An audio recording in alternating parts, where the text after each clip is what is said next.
Hello dear winers, welcome back to my channel, and today we're going to be making bean dumplings or Danwake using all-purpose flour. Yes, you heard me right, we're using just all-purpose flour.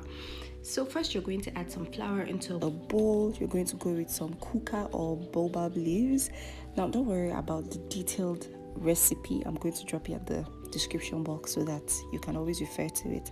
You're going to give that a good mix, added some salt, then you're going to create a little well so that you can add some potash water, and this is just water with some kanwa or potash that I've added. You're going to start to mix this carefully to combine until you have a very thick paste, but you can decide to make your paste a bit lighter if you want your danwake or bean dumplings to be really soft.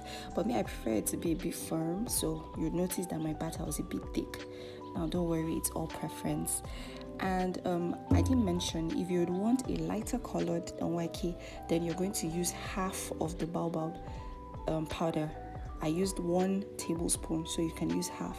Then you're going to bring some water to boil, and you're going to start to drop little batches of the batter, of the danwake batter, into the water, and you're going to allow that to cook for about 2 to 5 minutes, just to ensure that it is cooked right up to the middle and cooked properly. Then you're going to get a clean bowl of water, of cold water now, and you're going to fetch all of this bean dumplings and then pour them into the cold water. Then you're going to let that sit for a while we prepare the rest of our garnish for our food.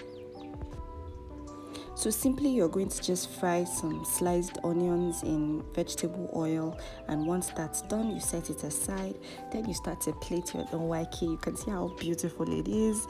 Then you're going to sprinkle some yaji or pepper, whatever the case may be. It's just grounded pepper with some spices, and then you're going to sprinkle it all over the danwake. So I had some leftover grilled chicken, so I just shredded it up and poured it over my danwake, and I don't know, the smoky taste was amazing.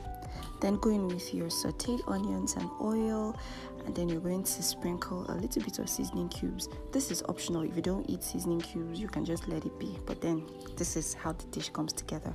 So I added some eggs as well, slice of eggs, and that's it, guys. This delicious dish is ready. It is absolutely belly filling, and I hope you try it out.